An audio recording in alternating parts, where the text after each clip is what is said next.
ত্রয়োদশ জাতীয় সংসদ নির্বাচনের সংসদীয় আসন ১৪৪ শেরপুর ২ আসনের প্রার্থী বিএনপির কেন্দ্রীয় নির্বাহী কমিটির সদস্য শেরপুর জেলা কমিটির সদস্য সাবেক হুইপ জাহেদ আলী চৌধুরীর পুত্র ইঞ্জিনিয়ার ফাহিম চৌধুরী নির্বাচনী এলাকার বিভিন্ন গ্রামে গণসংযোগ পথসভা করছেন।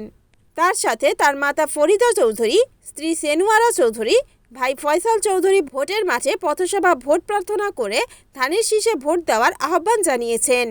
ধানের শীষ প্রতীকের প্রার্থী ফাহিমের পক্ষে ভোট চেয়ে পথসভায় বিভিন্ন উন্নয়নে ভোটারদেরকে প্রতিশ্রুতি দিচ্ছেন।